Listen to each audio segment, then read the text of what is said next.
Assalamualaikum dan selamat sejahtera kepada semua murid. Selamat sejahtera semua. Kita harap semua orang berada dalam keadaan yang sihat dan bersedia untuk belajar pada hari ini. Alright. Okay, kalau kita tengok tajuk seterusnya, sambungan daripada tajuk yang sebelum ini iaitu pencernaan, penyerapan, asimilasi, dan kita akan pergi ke bahagian yang seterusnya iaitu 9.5 penyahtinjaan. Okey, sebelum kita pergi dengan lebih lanjut, cuba kita tengok apakah struktur ini. Ini ialah usus besar. Usus besar terdiri daripada cecum dan appendix.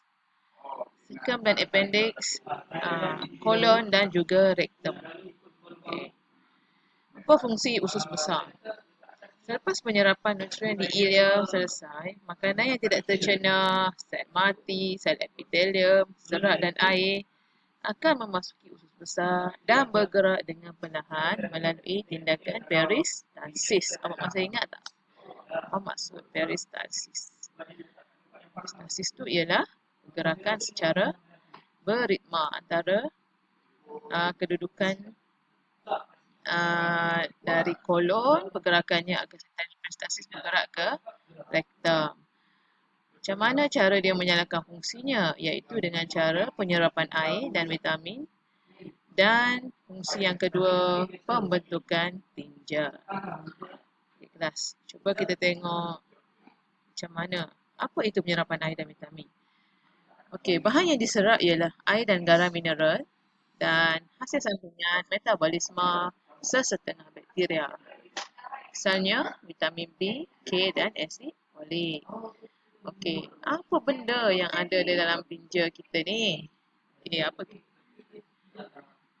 Macam mana pembentukan tinja berlaku? Setelah air yang diserap, sisa yang tinggal berupa separa pepejal disebut tinja. Tinja mengandungi sel-sel mati daripada lapisan dalam usus, bahan buangan dan juga bahan-bahan asid. Macam mana pergerakan dia? Dinding usus besar ini akan merembeskan mukus untuk melicingkan pergerakan tinja sehingga ke dubur. Jadi tinja ni dia akan masa selama 12 hingga 24 jam untuk bergerak sebelum memasuki rektum. Dan seterusnya dia akan dikumpul di rektum sehingga otak kita memberikan arahan keinginan untuk menyingkirkan tinja. Apabila mendapat arahan daripada otak, otot rektum mengecut untuk mengeluarkan tinja daripada dubur. Inilah yang dipanggil sebagai proses penyahtinjaan. Okay, semua? Okay. Okay, now kita tengok kepada berfungsi bakteria di dalam tinja ni. Dalam usus besar, ada bakteria yang baik, ada bakteria yang tidak baik. Ya, bakteria yang baik tu dia akan membantu dalam proses penyahtinjaan. Okey, kita pergi kepada tajuk yang seterusnya 9.6. Gizi seimbang. Okey. Nilai tenaga dalam makanan ni awak dah belajar dalam tingkatan 2. Jadi, untuk tingkatan 4 ini dalam biologi, kita akan recall balik gizi seimbang, iaitu 7 kelas makanan dalam yang diambil dalam kuantiti yang betul dan seimbang mengikut keperluan seorang individu supaya kesihatan yang optimum dapat dipelihara. Apa maksud nilai tenaga? Macam kalau kita makan kan, macam mana kita tahu berapa banyak kalori yang dibebaskan, macam mana berapa banyak kalori yang diambil. Jadi, nilai tenaga tu ialah jumlah tenaga yang dibebaskan apabila 1 gram makanan dioksidakan dengan lengkap. Nilai tenaga dalam makanan diukur dalam bentuk tenaga haba iaitu dalam unit kilojoule per gram. Ataupun unit lain ialah kalori. 1 kalori atau 4.2 joule ditarifkan sebagai kuantiti tenaga haba yang diperlukan untuk menaikkan suhu air 1 gram sebanyak 1 darjah Celsius. Jadi, macam mana kita nak tentukan nilai tenaga? Diberikan di dalam persamaan ini. Jadi, formula ni kalau dalam peperiksaan dia akan bagi. Awak cuma apply saja. Untuk subjek kita ni, biasanya kita akan lakukan eksperimen untuk mengkaji nilai tenaga dalam sampel makanan. Kita akan guna beberapa sampel makanan. Tetapi, keadaan sekarang pembelajaran online, cikgu akan share beberapa video nanti Awak boleh perhatikan dan buat pemerhatian untuk melihat bagaimana eksperimen ini dijalankan bagi menentukan nilai tenaga. Selepas itu, setiap orang boleh melakukan pengiraannya. Okey. Okay, saya tak pergi detail sebab awak boleh tengok dalam YouTube nanti. Okey. Inilah eksperimen dia. Nanti awak boleh kira dan jawab soalan. Okey. Seterusnya, apa yang penting dalam tajuk gizi seimbang juga ialah bagaimana menentukan kandungan vitamin C dalam jus buah-buahan atau sayur-sayuran. Kenapa kita nak tahu kadar vitamin C ni? Supaya kita tahulah makanan mana yang mempunyai vitamin C yang paling tinggi dan makanan mana yang mempunyai kadar vitamin C yang paling rendah. Dan eksperimen yang dijalankan juga mudah untuk dilaksanakan di dalam makmal menggunakan bahan uji DCPIP solution. Okey, kita bandingkan kandungan vitamin C antara buah-buahan ini dan juga asid ascorbic. Okey. Awak baca manual eksperimen ni dan awak kaitkan dengan eksperimen sebenar. Saya bagi dalam demonstrasi bentuk video Jadi baca dulu dan cuba lihat video. InsyaAllah awak boleh faham. Dan cikgu akan share dia punya keputusan dan awak boleh buat pengiraan. Pengiraan ni penting dalam peperiksaan nanti.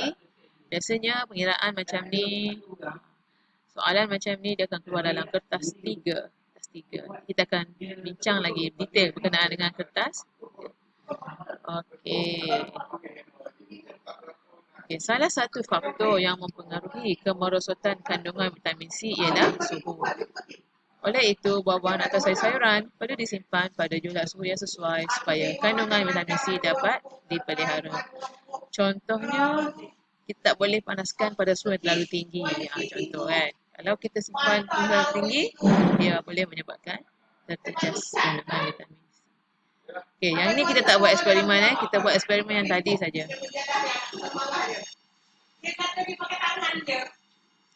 Okey. Sekarang cikgu pergi tajuk yang seterusnya iaitu pengubahsuaian diet bagi individu tertentu. Ini ialah contoh pinggan sihat Malaysia. Apa yang ada kat sini ialah kuantiti suku separuh. Suku nasi, suku protein, separuh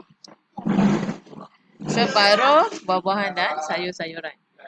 Jadi gizi seimbang ialah apabila kita makan mengikut pinggan yang sihat ni. Orang yang sihat ke, orang yang sakit ke, kita akan cuba guna menu macam ni dan insya-Allah dia boleh jadi lebih sihat kerana hidangannya melebihkan vitamin dan juga sayur-sayuran. Pengambilan makanan berlebihan yang juga kaya dengan lemak tepu boleh menyebabkan masalah kesihatan seperti obesiti dan penyakit kardiovaskular. Obesiti ni dia bukan penyakit sebenarnya. Dia ialah masalah kesihatan. Obesiti maksudnya macam kita kata kegemukan lah. Okay? So obesiti disebabkan oleh penyimpanan lemak berlebihan akibat ketidakseimbangan pengambilan makanan dan penggunaan tenaga. Kita makan banyak tapi kita tak guna tenaga, kita tak bakar kalori tu, so lama-lama dia akan jadi obesiti. So, kesan obesiti ialah boleh individu yang obes perlu mengurangkan pengambilan karbohidrat dan lemak serta meningkatkan pengambilan sayur-sayuran dan buah-buahan.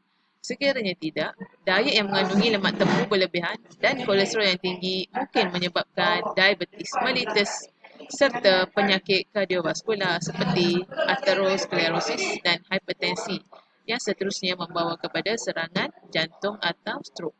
Jadi kat sini awak tengok obesiti bukan penyakit. Dia ialah satu keadaan simpanan lemak yang berlebihan. Tetapi dia boleh membawa kepada penyakit diabetes, penyakit kardiovaskular, hipertensi, serangan jantung dan juga stroke. Right. Okay, jadi lagi satu ialah selain daripada pesakit obesiti, selain daripada orang yang mengalami keadaan obesiti, Pesakit kanser yang sedang menjalani rawatan kanser juga perlu mengubah suai diet agar memperoleh tenaga yang mencukupi, mengurangkan risiko jangkitan serta sembuh dengan lebih cepat. Orang kanser ni dia imuniti badan dia sangat rendah. Jadi bila dia makan makanan yang sesuai, dia boleh mengurangkan risiko mendapat jangkitan. Okey, itu sahaja untuk bahagian ini. Okey, kita sambung dengan video seterusnya. Terima kasih.